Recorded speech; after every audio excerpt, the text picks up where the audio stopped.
लंबे और सुनहरे इतिहास में आज एक ऐसा समय आया है जब हमें अपनी निजी आकांक्षाओं को संगठन के हितों के अधीन रखना होगा। पार्टी ने हम सभी को बहुत कुछ दिया है, अब समय है कर्ज उतारने का। मैं समझती हूँ इससे आवश्यक और कुछ नहीं। मैं तो ये कह सकता हूँ कि आजाद साहब जैसे व्यक्ति को जो कांग्रेस ने सब कुछ दिया है, आज पहचान उनके देश में तो कांग्रेस के कारण से है, इंदिरा गांधी के कारण से है, राजीव गांधी के कारण से है, नरसिम्हा राव जी के कारण से हैं और सोनिया गांधी के कारण से है। उनको ये जो जिस प्रकार भावना प्रकट की है, मैं समझता हूँ उचित नहीं कही जा सकती। मैं इतने कह सकता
नमस्कार। खास खबर में आप सभी का स्वागत है। मैं हूं प्रभात। खास खबर में आज हम बात कर रहे हैं कांग्रेस की। बात करना इसलिए जरूरी है क्योंकि आज कांग्रेस में बड़ी हलचल हो गई है। गुलाम नबी आजाद उन्होंने इस्तीफा दे दिया। न सिर्फ अपने पदों से इस्तीफा दे दिया बल्कि कांग्रेस को भी उन्होंने अलविदा कह दिया है। उन्होंने जो 5 पन्नों की चिट्ठी लिखी है उसमें कई सवाल खड़े किए हैं। ये सवाल न सिर्फ कांग्रेस को मंथन के कई विषय देते हैं, कई टॉपिक देते हैं, बल्कि दूसरे राजनीतिक दलों को आरोप लगाने के भी कई मौके देते हैं। आखिर ऐसा क्या हो रहा है? कपिल सिब्बल, उसके अलावा एक राष्ट्रीय उनके प्रवक्ता हैं, वो पार्टी छोड़ देते हैं और अब गुलाम नबी आजाद, हालांकि पहले वो इशारे कर चुके थे, लेकिन उन्होंने चिट्ठी में राहुल गांधी को लेकर जो बात कही है और भी कई विषयों को लेकर उन्होंने सामने चीजें रखी हैं। ये विषय क्या नई राजनीतिक परिभाषाओं को जन्म देते हैं और राजनीति को कहां तक सोचने के लिए मजबूर करते हैं, इन पर बात करेंगे। हमारे साथ कुछ विशेषज्ञ मौजूद हैं। सबसे पहले उन सभी से आपका परिचय करवा देते हैं। हमारे साथ वरिष्ठ पत्रकार ओम सैनी जी इस चर्चा में जुड़े हुए हैं। वरिष्ठ पत्रकार डॉक्टर यश गोयल जी हमारे साथ इस चर्चा में हैं। कांग्रेस नेता डॉक्टर वरुण पुरोहित जी हमारे साथ इस चर्चा में बने हुए हैं। कुछ देर में जन टीवी के न्यूज कोऑर्डिनेटर योगेंद्र शर्मा जी भी हमारे साथ इस चर्चा में जुड़ेंगे और इस विषय पर बात करेंगे। आप सबसे पहले हम, चूंकि कांग्रेस का ये पूरा विषय है, तो डॉक्टर वरुण पुरोहित जी से पहली प्रतिक्रिया ले लेते हैं। डॉक्टर साहब, क्या लगता है आपको? आखिर इतने दिनों की नाराजगी थी, लेकिन जिन बातों का जिक्र किया, देखिए इस्तीफा आना जाना एक प्रक्रिया, सतत प्रक्रिया कहा जा सकता है, लेकिन जो 5 पन्नों की चिट्ठी है उसमें जिन बातों का जिक्र किया गया है वो अब तक अंदर जो ज्वालामुखी फट रहा था उनके, वो निकल कर बाहर आया है। डॉक्टर प्रभात जी, ज्वालामुखी नहीं था, एक दर्द था कि बंगले कोठी खाली नहीं हो जाए, गाड़ियां नहीं चली जाए, गार्ड नहीं चली जाए। इस बात का ये मलाई चाटू सेटिंगबाज लोग जो हैं, ये दीमक की जैसे कांग्रेस को खा गए हैं पिछले 50 साल। आप देखिए 50 साल से मजा ले रहे हैं कांग्रेस पार्टी का, खून पसीना तो कार्यकर्ताओं का है, उसको ये चूस रहे थे एक जॉब की जैसे। आज राज्यसभा नहीं मिल रही, कुछ नहीं मिल रहा, तो आप 5 बच्चे मैंने लिखे हुए कई बार 20 साल में पता नहीं कितने पन्ने लिख दिए इंग्लिश हिंदी में सोनिया जी को, सब लोग। ये इश्यू जो बनाया जा रहा है, मैं आप लोगों को भी, मैं कुछ मीडिया को क्रिटिसाइज नहीं कर रहा हूं, लेकिन ऐसा कौन सा आदमी है जिसके लिए आप ऐसा आयतों मछली पूरे देश में गुलाम नबी आजाद ने छोड़ दिया? भाई कभी चुनाव लड़के जीतते हो, राज्यसभा से आते, चुनाव तो लड़ते नहीं, 500 आदमी कार्यालय पे इकट्ठे नहीं कर सकते। 10 साल का रिकॉर्ड अपन ने कई बार पहले भी G23 इन लोगों ने बनाया जब बात की थी। G23 में अधिकांश शब्द का इस्तेमाल कर रहा हूं मैं, सिर्फ मलाई चाटू सेटिंगबाज, खाली राज्यसभा चाहिए, CWC चाहिए, AICC महासचिव पद चाहिए, उसके सरकार आ जाए तो कैबिनेट मिनिस्टर चाहिए, इसके बाहर आते नहीं। 10 साल में आप खुद बताइए, पत्रकार हुआ, कितनी बार आप मिल पाए? आम जनता, आम कार्यकर्ता कितने घुस पाए गुलाम नबी आजाद की कोठी में? एक आदमी से मिलते नहीं। कोविड में कितने आदमियों की मदद की? नेता वो होता है डॉक्टर प्रभात जी जिसके बंगले खुले रहते हैं, 24 घंटे आदमी आके बैठ जाता है उसके पास में, उससे फोन करा सकता है, उससे सहायता ले सकता है, वो नेता होते हैं। नेता जयपुर की हम बात कर रहे हैं, नवल किशोर शर्मा जी थे, गिरधारी लाल भार्गव जी थे, नाथुराम मिर्जा जी थे, राजस्थान के एग्जाम्पल दे रहा हूं आपको, राष्ट्रीय स्तर पर भी कई लोग हैं, सब चुनाव लड़के आते थे, बंगले खुले रहते थे, आधी रात को उनको उठा लो। आप इनको नेता मत बोलिए। वरिष्ठ उठाया है ना, ये विषय तो खुद उन्होंने उठाया। वो खुद कह रहे हैं कि राहुल गांधी या फिर जो भी अभी प्रतिनिधित्व कर रहे हैं वो चाटुकारों से घिरे हुए हैं। नहीं, वो खुद ही चाटुकार है, खुद ने घेर रखा था आलाकमान को इतने साल से, मजा ही मजा लिया। अभी भी CWC मेंबर, महासचिव, सब चीज उन्हीं को दे दो आप। पूरा देश में कार्यकर्ता उनसे सीनियर, वो तो कह रहे हैं 50 साल, मैं कह रहा हूं 70 साल काम करते, 90 साल के कार्यकर्ता बैठे हैं देश में, उनसे ज्यादा फ्रीडम फाइटर बैठे, लेकिन उनको नहीं मिल रहा है। अब जब कुछ नहीं मिल रहा है तो भागना चाह रहे हैं कि राज्यसभा मिल जाए, कुछ और मिल जाए, इसीलिए मैंने शब्द का प्रयोग किया, मलाई चाटू और सेटिंगबाज। लेकिन जो दूसरा इसका पहलू है, मैं उसको भी उठाता जा रहा हूं। ये प्रक्रिया अनवरत चालू है कांग्रेस पार्टी में, जिनको राज्यसभा अभी भी टिकटें दी है, उनमें अधिकांश जमानत जब्त है, अपने प्रदेश में जाते नहीं है, तो ये प्रक्रिया कांग्रेस को रसातल में पहुंचा रही है। कांग्रेस को प्रक्रिया को रोकना होगा, मलाई चाटू सेटिंगबाजों को कांग्रेस से बाहर करना होगा, इसलिए सेंट्रल सिस्टम को दुरुस्त करने की आवश्यकता है। ये मैंने हर बार आपसे डिबेट में बात हर चैनल पे उठाई, सेंट्रल सिस्टम को देखना चाहिए कि ये CWC, ये AICC महासचिव, यही कांग्रेस के कैबिनेट मिनिस्टर, यही कांग्रेस के कार्यकर्ता, आप देखिए कैसे छद्म रूपी दे इनका स्वांग चल रहा है कि जब इनको अपनी बात करनी है तो ये कार्यकर्ता बन जाए। अरे भाई कार्यकर्ता मैं उसी सवाल के साथ ओम सैनी जी हमारे से जुड़े हुए। ओम सैनी जी, जब हम अभी बातचीत शुरू करने वाले थे उससे पहले अनौपचारिक ऑफ द एयर आपने एक जिक्र किया था कि जवाहरलाल नेहरू के बाद कुछ ऐसी चीजें हो रही हैं, ये जो बिखराव है ये बड़े सवाल खड़े करता है। आखिर ऐसा क्यों लगता है आपको? जवाहरलाल नेहरू के बाद क्या कोई ऐसा प्रतिनिधित्व मजबूत स्तर पर नहीं मिल पाया जो सभी उम्र के, सभी वर्ग के अनुभव को और ऊर्जा को एक साथ लेकर चले? देखिए, राजनीतिक पार्टियों को देखने का नजरिया बदल गया है, इसलिए इस तरह की बात हो रही है।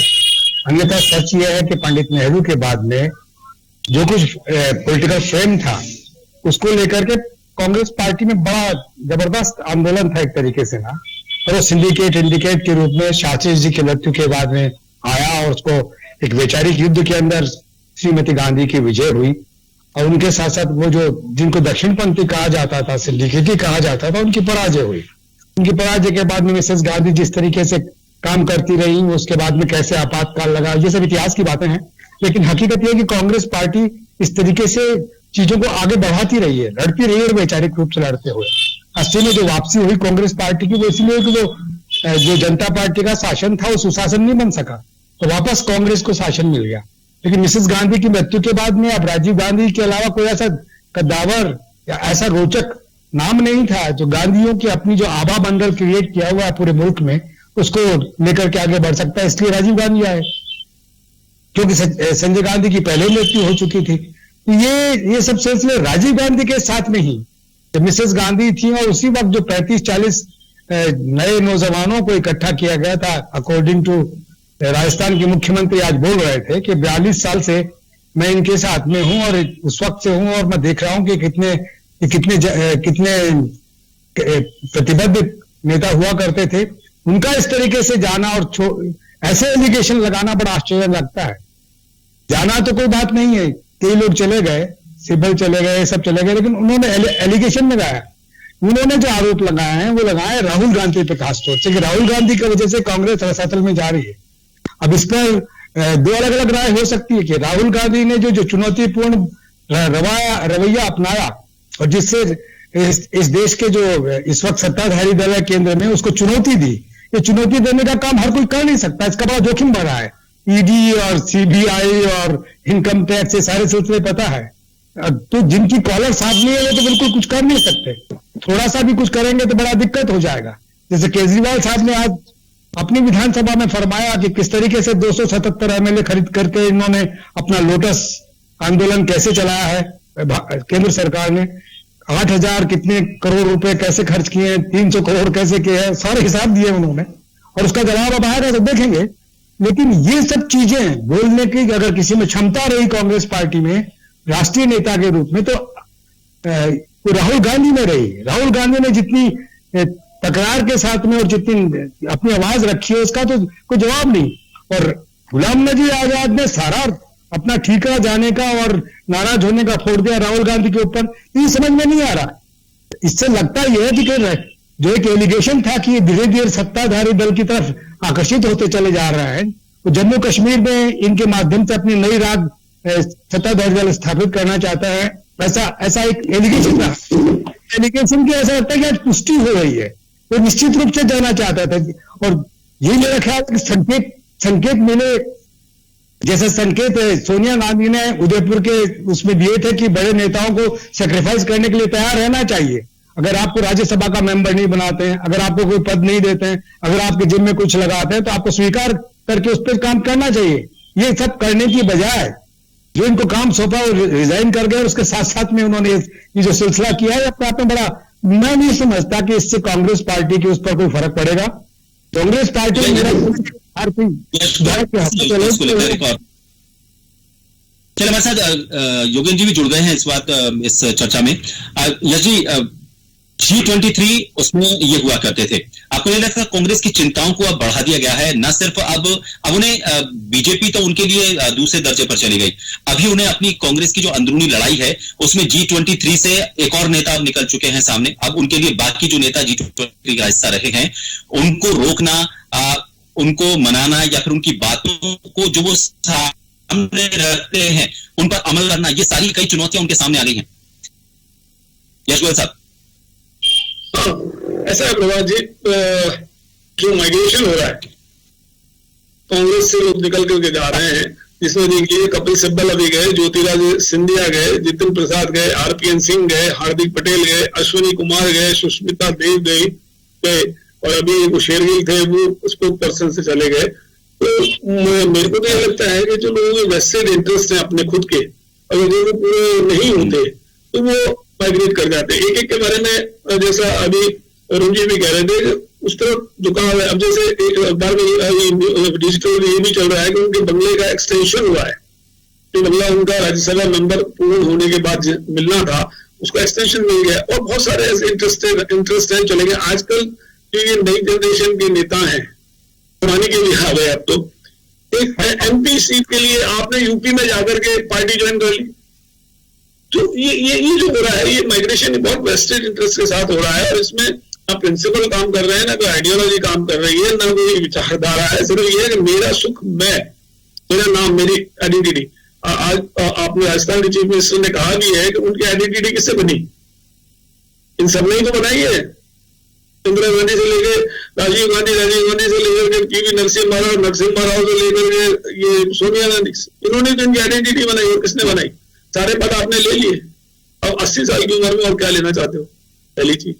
दूसरा क्या है, वो जो मुद्दे उठा रहे हैं वो मुद्दे G23 के भी थे, राहुल गांधी से भी रिलेटेड थे, पर उसका इन चीजों में अब मतलब जो भी सरकार है, आज कहीं एक जगह बहुत अच्छा कार्टून था, एक पिंजरे में से 4 पंछी निकाले हैं, अब पीछे जो खड़े हैं वो आप जानते हैं कौन खड़े हैं, और वो एक पंछी तो झारखंड जा रहा है, एक बिहार जा रहा है, एक दिल्ली जा रहा है।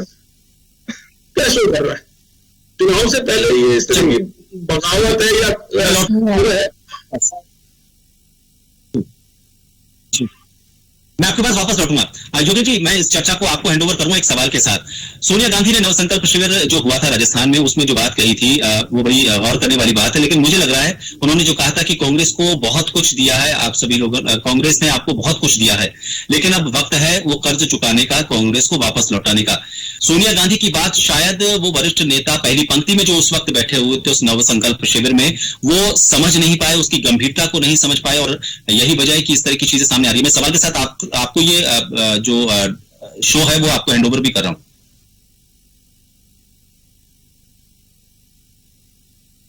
आवाज नहीं आ रही, आपका माइक म्यूट है, एक बार अनम्यूट कीजिएगा। योगेश जी, आपका माइक म्यूट है, अनम्यूट कीजिए। आपकी आवाज नहीं आ पा रही है। पैगासस आ गया, पैगासस।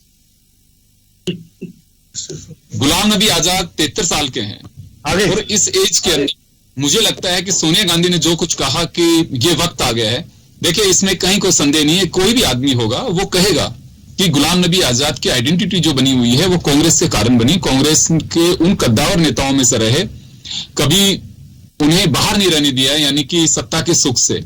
और अगर इस वजह से वो छोड़ के जा रहे हैं तो मुझे लगता है कि गलत है ये, और दूसरी पार्टी ज्वाइन करेंगे तो वो मैसेज नहीं जाएगा। उनका जो कद अब तक बना हुआ था वो सारा धूमिल होगा।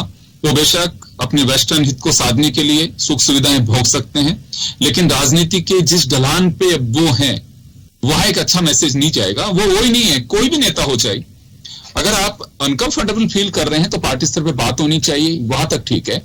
मैं लेकिन ओम जी आपके पास आना चाहूंगा। देखिए, गुलाम नबी आजाद की इस बात को हम समझ सकते हैं और कह सकते हैं कि अगर वो दूसरी पार्टी में जाते हैं तो उनके लिए ठीक नहीं है ये जाना। यूं तो देखिए उनका अपना फैसला है, आजाद हैं, कभी कुछ कर सकते हैं, लेकिन एक जो पब्लिक डोमेन में जो चर्चा आएगी उससे उनका एक कद पे असर पड़ सकता है। उनका अपने कद है भारत की राजनीति के अंदर, चर्चा है कि वो अलग से पार्टी बना सकते हैं, वहां तक भी ठीक है।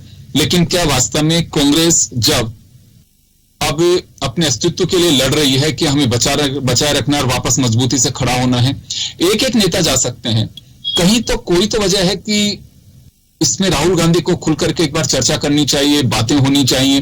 तो मैं इस वजह से कह रहा हूं कि मई में जब चिंतन शिविर हुआ था तो वो वास्तव में चिंता का होना चाहिए था कांग्रेस की। मुझे चिंता उसमें गंभीरता से नजर नहीं आई।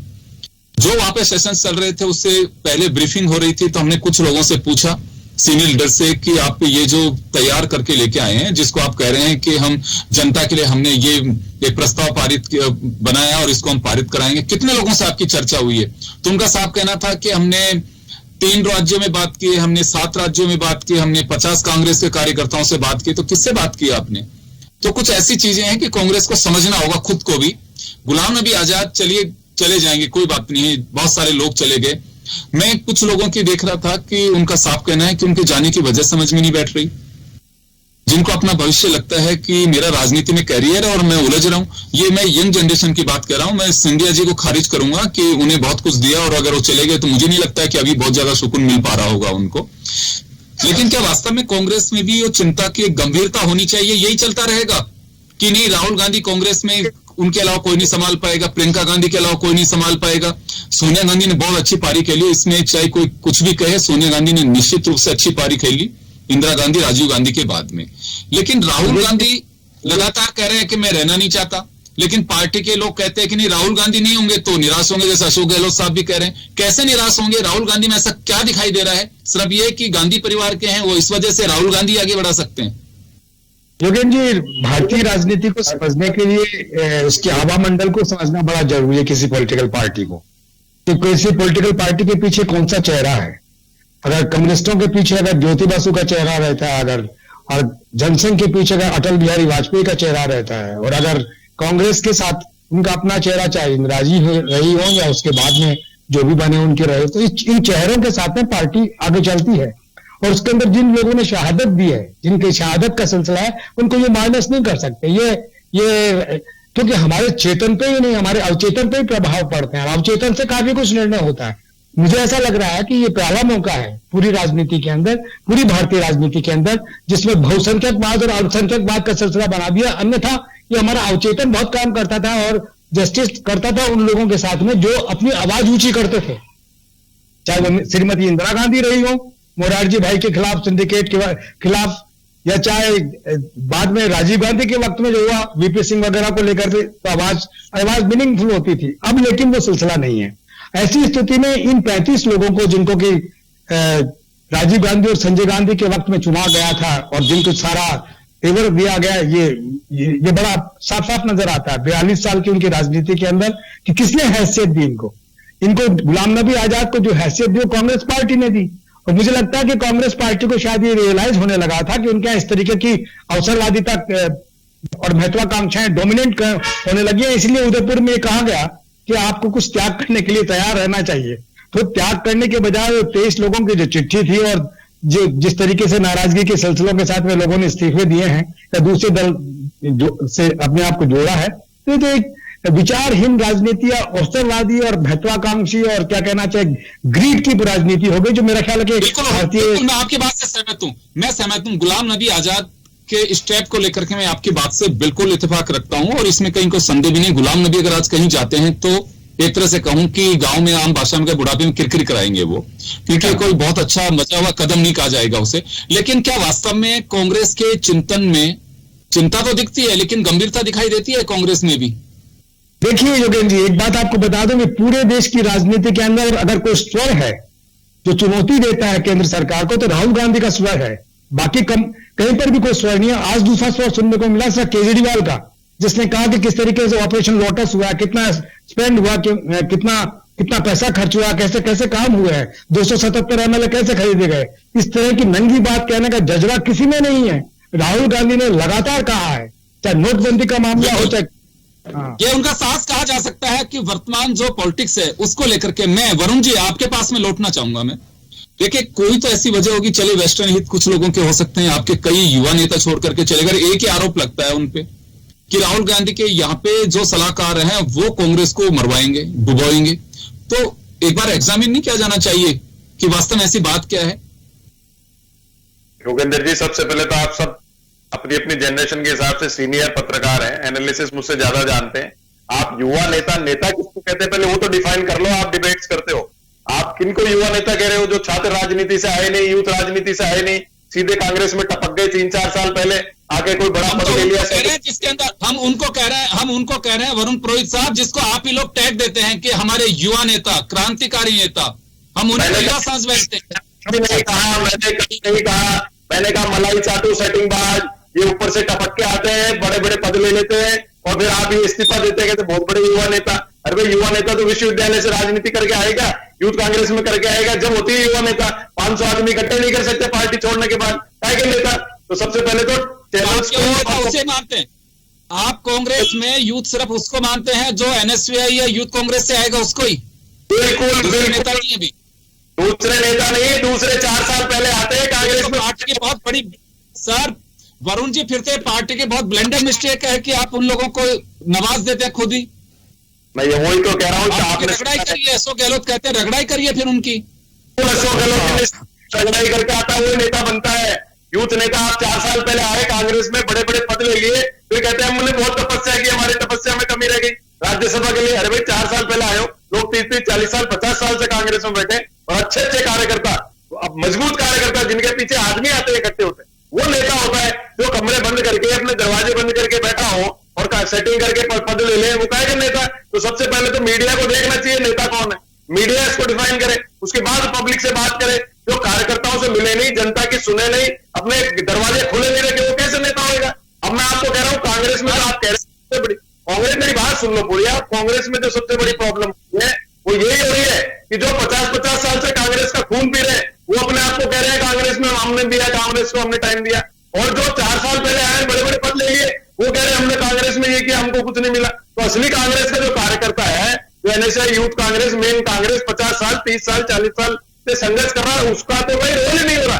इसलिए कांग्रेस की ये जो विसंगति कांग्रेस में हो रही है, इसलिए कांग्रेस रसातल में जा रही है। इसके लिए मैंने हमेशा आपसे डिबेट में कहा, कांग्रेस की जो सेंट्रल सिस्टम है उसको दुरुस्त करने की जरूरत है। अभी राज्यसभा दे दी है, फिर मलाई चाटू सेटिंग बात, तो ये प्रक्रिया जो चल रही है अनवरत, मलाई अब ये निकल गए 4, फिर 4 आ जाएंगे सेटिंग करके, फिर उनको नहीं दोगे राज्यसभा, फिर भाग जाएंगे। तो वो जो प्रक्रिया है उसको रोकना जरूरी है। और उसके साथ मैं वही कह रहा हूं कि कांग्रेस में जिस जाजम पे नेता बैठते हैं वो ये विचार कर पाते हैं क्या?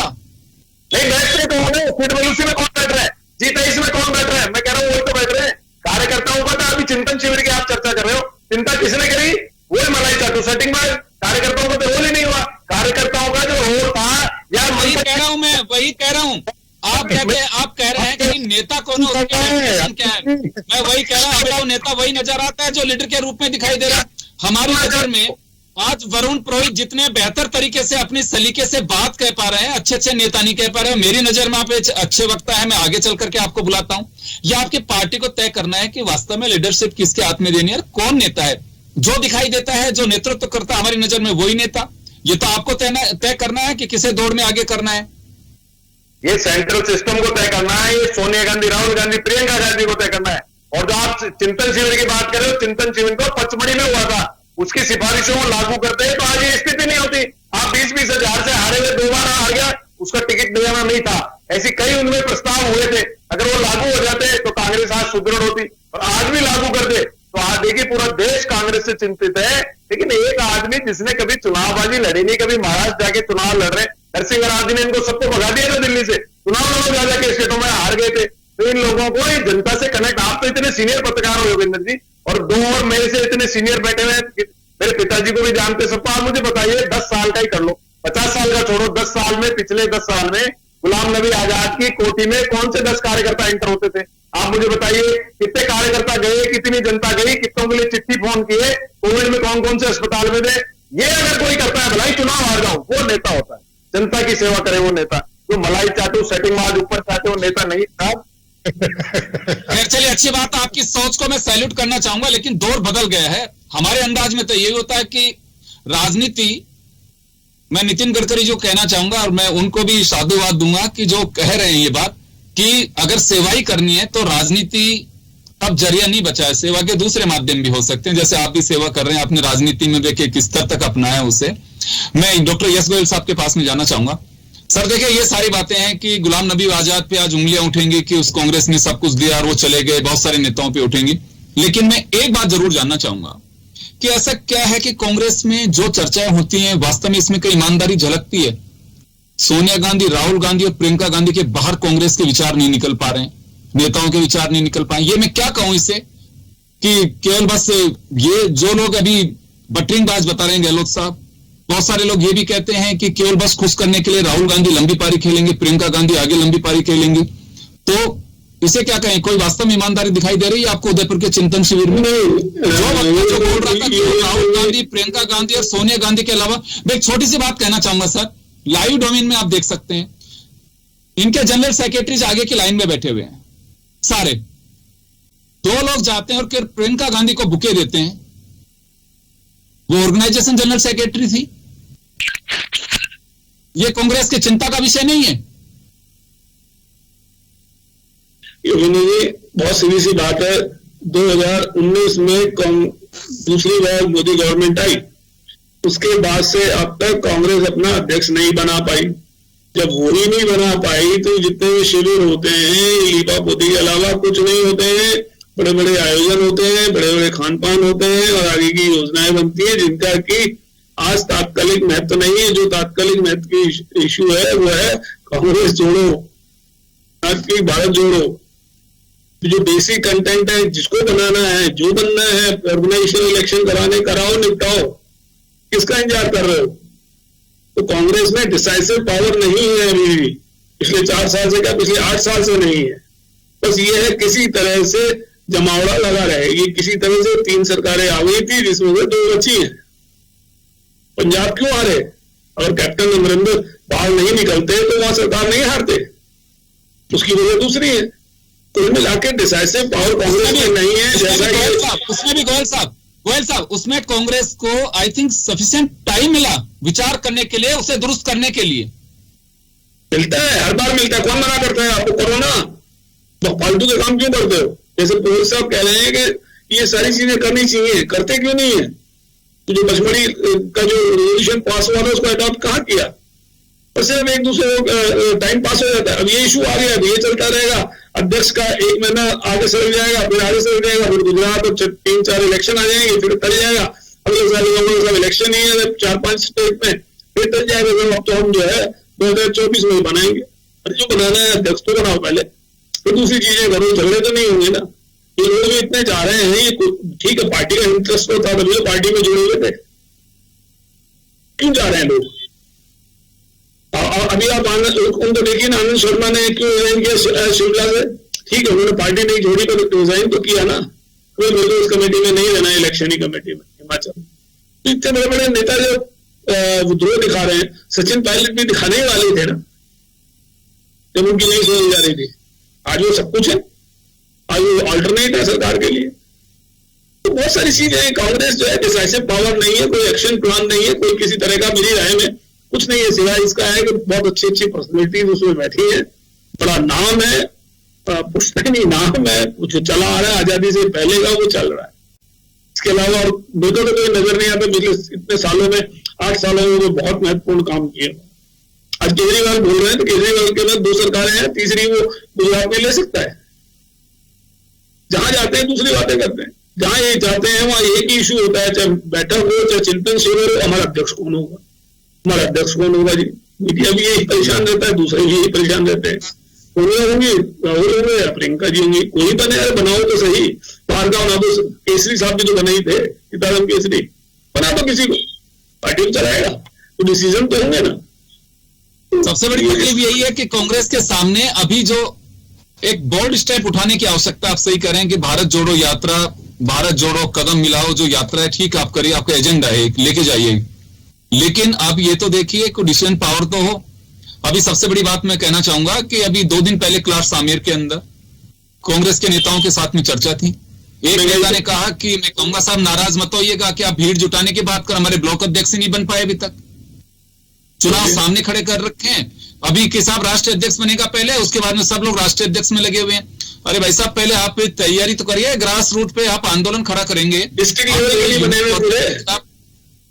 हाँ वही 4.25 साल बाद तो ये अकादमियों और इनके अध्यक्ष बनाए गए हैं। बड़ी तकलीफ से देखिए, चाहे गुलाम नबी आजाद हो, ये गुलाम नबी आजाद कांग्रेस के आखिरी विकेट नहीं गए हैं। वरुण पुरोहित साहब आप कहिए, पार्टी के स्तर पर अभी और लोग जा सकते हैं। ये कहीं ना कहीं ढुलमुल रवैया जो पार्टी का है ना, ये भी इसके लिए एक रेस्पॉन्सिबल है। अगर G23 के लोग नहीं शूट कर रहे हैं और वो सरकार कांग्रेस के अगर विचारों के खिलाफ जा रहे हैं, बाहर कर दीजिए, ये वैसे भी छोड़ के जाएंगे। कम से कम दूसरे के लिए एक लेसन तो होगा कि कांग्रेस ने कंप्रोमाइज नहीं किया, चाहे जिनको छोड़ के जाना था उन्हें हमने बाहर का रास्ता दिखा दिया। लेकिन अगर आज ये ढुल मुल अभी तो सारे लोग इसी में लगे, राहुल गांधी अध्यक्ष बने, प्रियंका गांधी बने, सोनिया जी वापस पारी खेले, ये तो बात की बात है। इसकी वजह से सारा कार्यक्रम रोक करके बैठ गई कांग्रेस कि राजस्थान में अभी नियुक्तियां ही नहीं होंगी। जब तक राहुल गांधी जी खुश नहीं होंगे, तैयार नहीं होंगे, जब तक कांग्रेस कुछ नहीं करेगी। बड़ी अजीब बात है। कांग्रेस से मुझे लगता है चाहिए चिंता पर। तो जी इंग्लिश में फ्रेज है last nail in the coffin, किसने किसको लगाई है ये नहीं पता। चले, मैं माफी चाहूंगा, अंदरूनी मामला है कांग्रेस का, लेकिन विपक्ष की मजबूती हो ये हर कोई कहता है। भागवत साहब ने भी पिछले दिनों कहा कि विपक्ष का मजबूत होना बहुत जरूरी है, लेकिन विपक्ष को अवसर तो तब मिले जब विपक्ष खुद अपनी मजबूती इंटरनल आदमी आज अब्दुल्ला ने कहा है कश्मीर में कहा था अपोजिशन नहीं है। मैं माफी चाहूंगा, समय का अभाव मैं रोकना चाहूंगा। तमाम अतिथियों का और हमारे दर्शकों का बहुत बहुत शुक्रिया। खास खबर में इतना ही, दीजिए इजाजत, नमस्कार। धन्यवाद।